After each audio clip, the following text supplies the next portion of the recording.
पहाड़ की खबरें आप देखेंगे अपना उत्तराखंड में। आपके साथ मैं हूं कंचन डोगरा। सबसे पहले जानिए कि उत्तराखंड में 24 घंटे में 7 पुलिस वालों पर गाज गिर गई है। पहला मामला देहरादून का है, जहां पुलिस हिरासत में पीआरडी जवान की आत्महत्या के मामले में 3 पुलिस वाले लाइन हाजिर हुए हैं। तो वहीं उधम सिंह नगर के नानकमत्ता में बुजुर्ग महिला की मौत के मामले पर 4 पुलिस कर्मियों पर गाज गिरी है। ये पहला मामला जो आप देख रहे हैं देहरादून के रायपुर थाना क्षेत्र का है। एक शख्स की हिरासत में मौत के बाद पुलिस ने सख्त कदम उठाए। एसएसपी ने थाना अध्यक्ष समेत 3 पुलिसकर्मियों को लाइन हाजिर किया। इस मामले की जांच चल रही है। आपको बता देते हैं कि पेट्रोल पंप पर पेट्रोल भराने के बाद पैसे ना देने के बाद यह हंगामा शुरू हुआ, जिसके बाद अब आत्महत्या के बाद परिजनों की शिकायत पर एसएसपी ने तत्काल कार्रवाई के आदेश दे दिए हैं और 3 पुलिसकर्मियों को लाइन हाजिर भी किया है। जो भी नेशनल ह्यूमन राइट कमीशन की ओर से जो गाइडलाइंस हैं उसका पूरी तरीके से पालन किया जा रहा है और उसमें हम ये सुनिश्चित करेंगे कि इस पूरे घटनाक्रम की जांच जुडिशियल मजिस्ट्रेट या मजिस्ट्रेटी जांच इसमें की जानी चाहिए। इसके साथ ही जो डॉक्टरों के पैनल से इस पूरे जो इनके जो पीएम है वो भी किया जाना प्रस्तावित है। इस संबंध में जांच में कोई भी किसी भी प्रकार से कोई प्रभावित ना कर सके, इसके लिए तत्काल प्रभाव से थानाध्यक्ष समेत 3 लोगों को जो इस चेन ऑफ कमांड में उपस्थित थे उनके द्वारा जो भी ये कार्रवाई की गई थी उनको तत्काल प्रभाव से लाइन हाजिर किया गया है। हम ये भी सुनिश्चित करेंगे कि इस प्रकार की जो घटना है वो दोबारा ना हो, इसके लिए सभी को निर्देशित भी किया गया है। और यह जो घटना हुई है इसकी संपूर्ण जांच के लिए एसपी ग्रामीण को नियुक्त किया गया है, जिनकी रिपोर्ट के आधार पर जो भी अनुशंसाएं होंगी उसका अनुरूप कार्रवाई की जाएगी। और आइए अब आगे बढ़ते हैं। आपको बताएं कि उधम सिंह नगर जिले में एक बुजुर्ग महिला की मौत के मामले पर 4 पुलिसकर्मियों पर गाज गिरी है। आरोप है कि शनिवार को पॉक्सो एक्ट के एक आरोपी की तलाश में नानकमत्ता स्थित उनके घर पर पुलिस ने छापा मारा। आरोप है कि इस दौरान घर में मौजूद 80 साल की एक बुजुर्ग महिला धक्का मुक्की होने के दौरान गिर गई और उनकी मौत हो गई। बुजुर्ग की मौत से गुस्सा परिजनों ने हंगामा किया। आरोपी 4 पुलिसकर्मियों पर एक्शन के बाद किसी तरह का मामला ये शांत हुआ है अब। और उधम सिंह नगर पुलिस ने जिन 4 पुलिसकर्मियों के ऊपर कार्रवाई की और उन्हें लाइन हाजिर किया, उनमें SI Sunil Kumar, head constable Naveen Kumar, constable Lokesh Tiwari और महिला कांस्टेबल बबीता रानी शामिल हैं।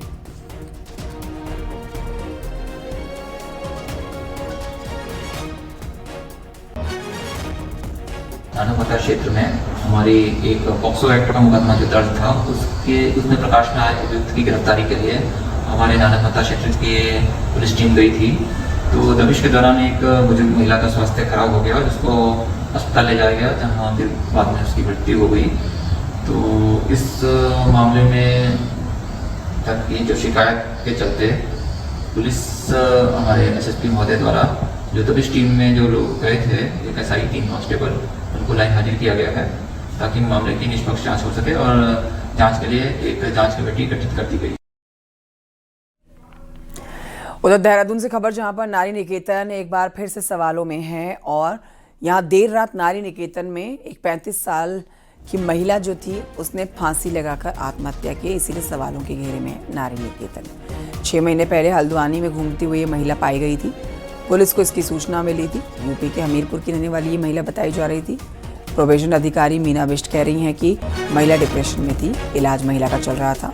महिला के घर का पता चलने के बाद उसके घर जाने को प्रोसेस भी अभी चलाया जा रहा था कि उसे जल्द भेजेंगे। रात को ही महिला ने फांसी लगा ली और आत्महत्या कर ली। मामले की जांच की जा रही है।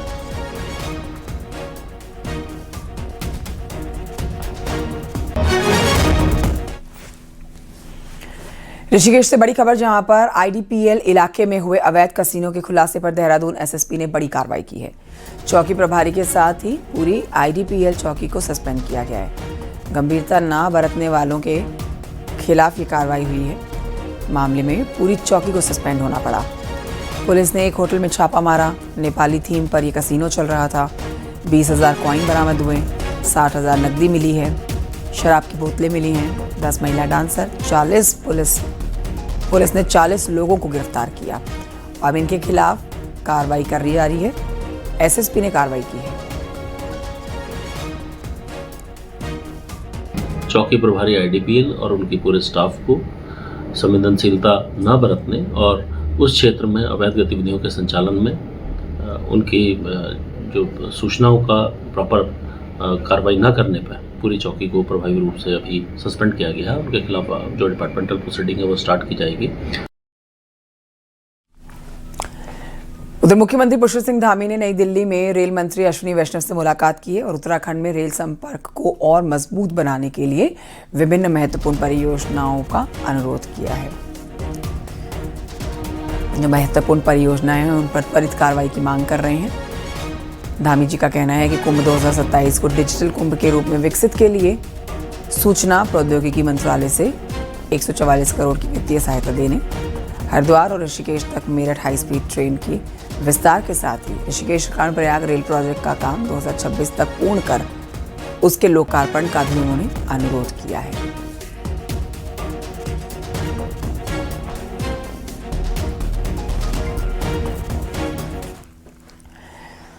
दिल्ली कांग्रेस दफ्तर में उत्तराखंड के कई अलग अलग दल के नेताओं ने शनिवार को कांग्रेस पार्टी का दामन थामा, कांग्रेस पार्टी ज्वाइन की।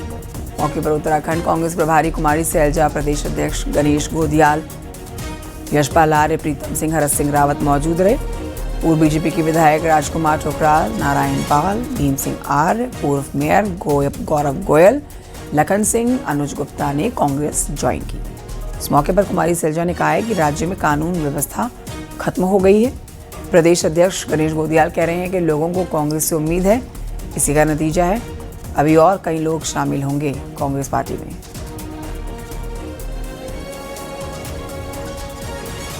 श्री अनुज गुप्ता जी हैं मसूरी से और ये नगर पालिका चेयरमैन मसूरी के हैं, रह चुके हैं। तो साथियों, हमें बहुत खुशी है कि ये साथी आज हमारी पार्टी में हमारे अध्यक्ष श्री मल्लिकार्जुन जी खड़गे और हमारे नेता राहुल गांधी जी में विश्वास व्यक्त करते हुए और कांग्रेस पार्टी की विचारधारा में पूरी तरह से समर्पित होते हुए बिना किसी कंडीशन के कांग्रेस में शामिल हो रहे हैं। इनका बहुत बहुत स्वागत है।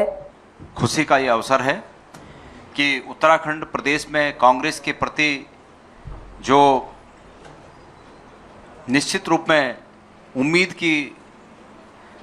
से लोग देख रहे हैं, उसका ये ताज़ा परिणाम है कि अपने अपने क्षेत्रों में बहुत ही प्रभाव रखने वाले लोग बड़ी संख्या में कांग्रेस की तरफ आ रहे हैं। दिल्ली से उत्तराखंड की सियासत में बड़ा सियासी शॉट खेला गया। कांग्रेस ने आधा दर्जन क्षेत्रीय नेताओं को शामिल करके 2027 की बिसात पर चाल चल दी है। बीजेपी ने नकारते हुए नए चेहरे बताते हुए कांग्रेस ने भी पलटवार कर डाला। लेकिन राज्य में पार्टी बदलने का एक ट्रेंड चल रहा है, इस पर ये रिपोर्ट देखिए।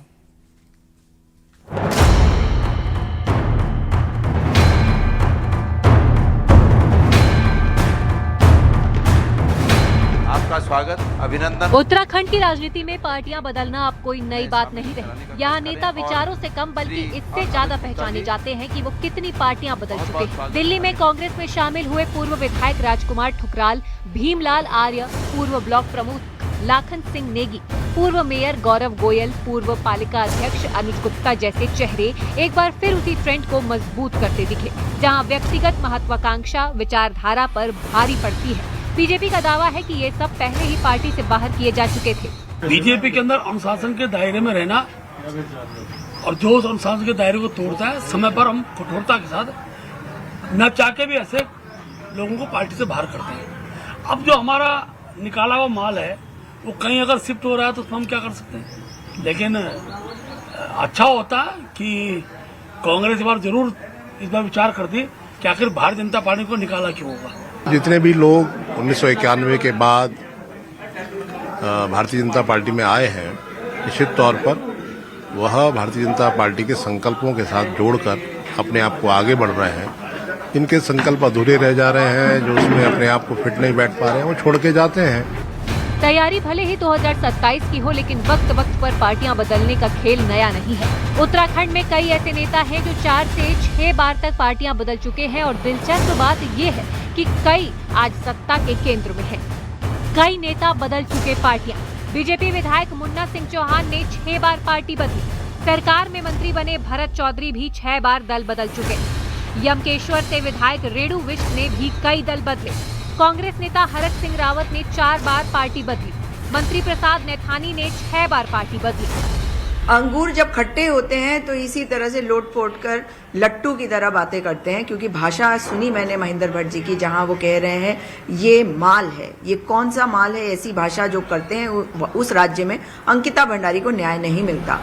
साफ है, कभी सत्ता के साथ तो कभी समीकरणों के हिसाब से सियासी तराजू पर वफादारी के पलड़े ऊपर नीचे होते रहते हैं। हाल के दिनों में बीजेपी ने ज्वाइनिंग की झड़ी लगाई तो कांग्रेस भी अब उसी राह पर है। जानकार कहते हैं ये बस शुरुआत है। 2027 आते आते अभी कईयों की निष्ठा डोलेगी तो कई नेताओं के पत्ते भी बदल जाएंगे। देहरादून से न्यूज 18 के लिए सुनील नवप्रभात की रिपोर्ट।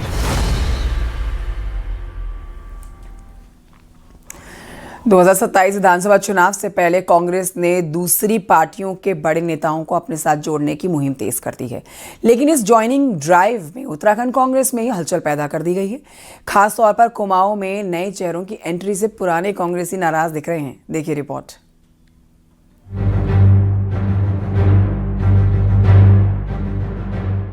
नई दिल्ली में जैसे ही कांग्रेस ने दूसरी पार्टी के कई बड़े नेताओं को सदस्यता दिलाई, उत्तराखंड कांग्रेस के भीतर सियासी हलचल तेज हो गई।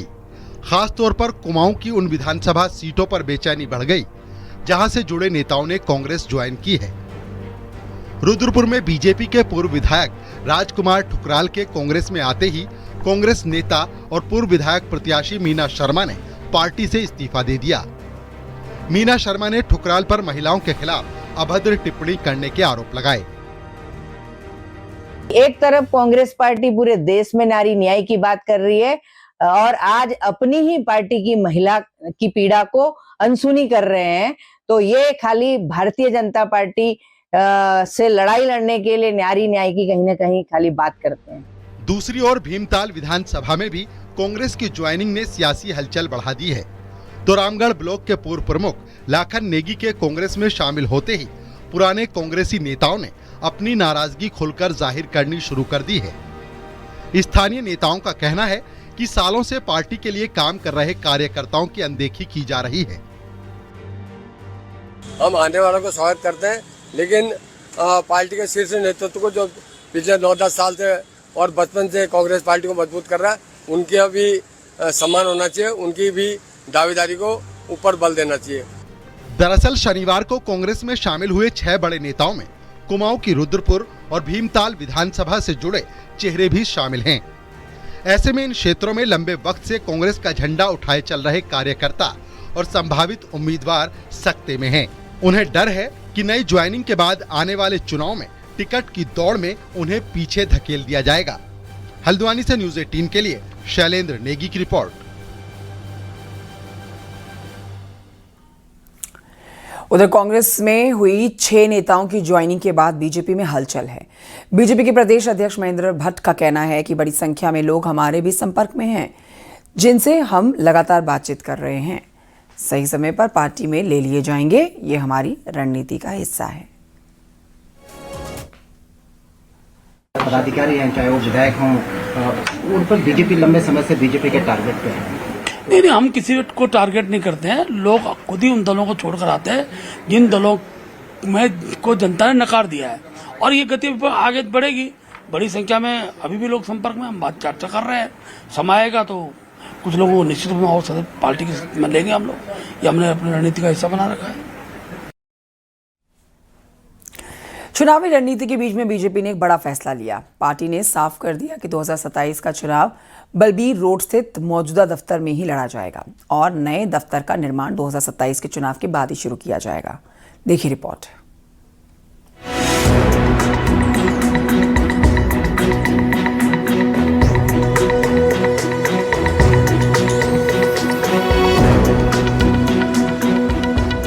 शनिवार को बीजेपी ने बलबीर रोड स्थित ऑफिस से लगी बिल्डिंग को भी हवन यज्ञ के साथ पार्टी कामकाज के लिए खोल दिया।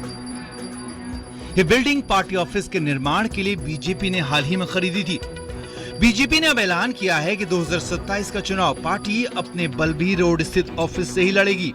चुनाव के बाद इसी जगह पर नए हाईटेक ऑफिस का निर्माण किया जाएगा। बलबीर रोड स्थित मौजूदा दफ्तर पार्टी की बढ़ती जरूरतों के मुकाबले छोटा पड़ चुका है। इसके लिए पार्टी नए ऑफिस की तलाश में थी। चुनाव की प्रबंधन की टोली खेले अलग होते हैं, घोषणा पत्र का टोली होती है, चुनाव प्रचार प्रबंधन की टोली होती है। इन सब के लिए अलग कार्य कक्षों की आवश्यकता होती है। इसलिए हम लोग कार्यालय को आज विधिवत पूजन करके उसमें उसका श्री गणेश किया। मैं कह सकता हूँ कि ये हमारे लिए काफी शुभ स्थल है और यहीं से हम उत्तराखंड के अंदर तीसरी बार सरकार बनाएंगे। प्रदेश भर में हाईटेक डिस्ट्रिक्ट ऑफिस खड़े करने वाली बीजेपी राजधानी में अपने ही हेडक्वार्टर के सवाल पर सालों से उलझी हुई थी। साल 2020 में बड़े जोर शोर के साथ रिंग रोड पर नए प्रदेश कार्यालय का शिलान्यास हुआ था। दावा था कि 2022 का चुनाव नए दफ्तर से लड़ा जाएगा, लेकिन जमीन कानूनी पचड़ों में फंसी और पूरा प्रोजेक्ट ठंडे बस्ते में चला गया। इसके बाद पार्टी ने एक होटल को किराए पर लेकर अस्थायी समाधान भी तलाशा, लेकिन फिर उसे भी रद्द करना पड़ा। 27 का चुनाव भाजपा इसी कार्यालय से लड़ने की तैयारी में है और बहुमत से सरकार बनाएंगे, बम्पर बहुमत से, और इस कार्यालय को व्यवस्थित करके यहीं से सारे कार्य पूरे प्रदेश के चलेंगे। सर, नए कार्य चुनाव के बाद करने का विचार है या क्या? अभी तक तो यही है कि चुनाव के बाद नया कार्यालय इसी जगह पे तोड़ के हम बनाएंगे। कुल मिलाकर 5 साल में 2 असफल कोशिशों के बाद बीजेपी ने अब नो शिफ्ट फुल फोकस का फॉर्मूला अपनाया है। पहले चुनाव फिर निर्माण। राजधानी में पार्टी का नया हेडक्वार्टर अब 2027 के बाद ही हकीकत बनेगा। देहरादून से न्यूज 18 के लिए सुनील नौप्रभात की रिपोर्ट।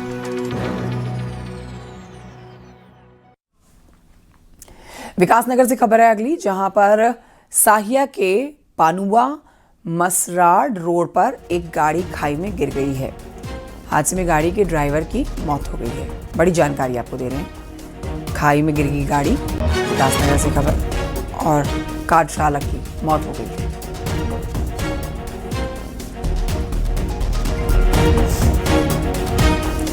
उत्तरकाशी से खबर है, जहां पर एक नाबालिग लड़की को बहला फुसलाकर दिल्ली ले जाने की घटना से इलाके में हड़कंप मच गया।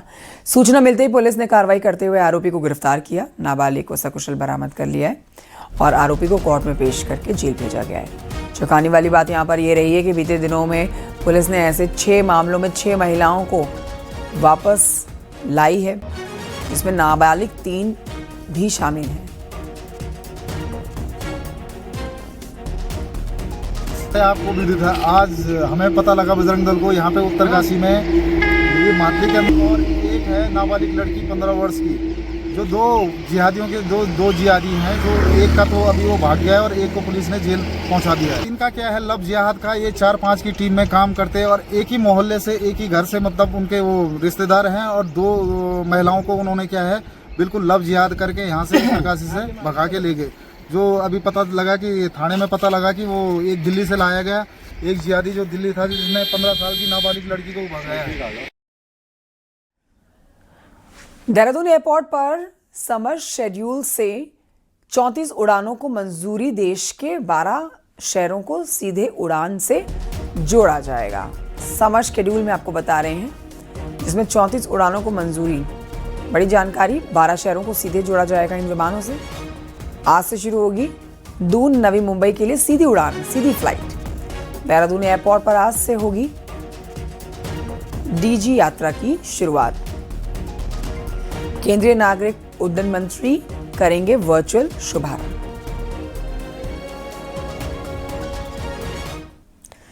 खबर हल्द्वानी से अगली, जहां पर हलसनऊ की गौला नदी में अचानक से हजारों मछलियां मरी हुई पाई गईं।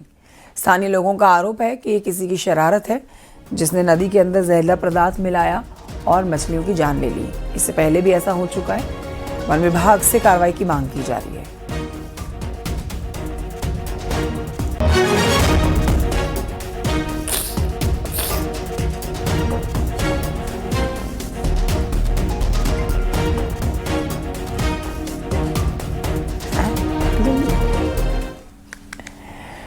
पहाड़ की 10 बड़ी खबरें देखिए पहाड़ टॉप 10 में।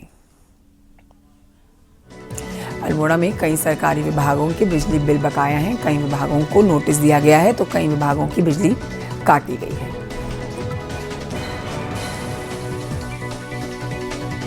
कोटद्वार के सिद्धबली मंदिर के पास में जंगल में पुलिस को मिली एक महिला जो मानसिक रूप से बीमार बताई जा रही है।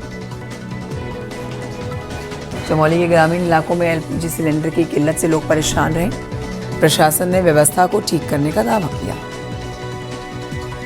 बागेश्वर में कमर्शियल गैस सिलेंडर की किल्लत को लेकर होटल रेस्टोरेंट कारोबारियों ने डीएम से मुलाकात की। जल्द से सिलेंडर सप्लाई शुरू कराने की मांग की गई। देहरादून पचुआदून के मटक माजरी गांव में शक्ति नहर से पानी के रिसाव से ग्रामीणों की चिंता बढ़ी हुई है। डीएम के निर्देश पर यूजेवीएनएल की टीम ने मरम्मत का काम शुरू कर दिया। हरिद्वार जिला पंचायत बोर्ड की बजट बैठक में 100 करोड़ का बजट पास किया गया है, जिससे ग्रामीण क्षेत्रों के विकास कार्य किए जाएंगे। बागेश्वर में धामी सरकार के 4 साल पूरे होने पर बीजेपी ने राज्य सरकार की उपलब्धियां गिनाई हैं। साथ ही राज्य में गैस किल्लत की आशंका से इनकार किया। अल्मोड़ा के हवालबाग ब्लॉक की डीडीसी बैठक हुई है, जिसमें ब्लॉक के कई प्रतिनिधि मौजूद रहे हैं। गांव की समस्याओं को उठाया गया है। बागेश्वर में कपकोट के तीख गांव में ट्राउट मत्स्य पालन केंद्र से 3 क्विंटल ट्राउट मछलियां चोरी हो गई है। पुलिस ने शिकायत दर्ज कर ली है, जांच शुरू की गई। और पौड़ी के 2 खिलाड़ियों ने दिल्ली में आयोजित 100 किलोमीटर अल्ट्रा मैराथन रेस में गोल्ड मेडल हासिल किया है। दोनों खिलाड़ी स्पेन में होने वाले अंतर्राष्ट्रीय प्रतियोगिता में जाएंगे। यहाँ एक बहुत ही छोटे से ब्रेक के लिए रुक रहे हैं, कहीं मत जाइए, तुरंत लौट रहे हैं हेडलाइंस के साथ।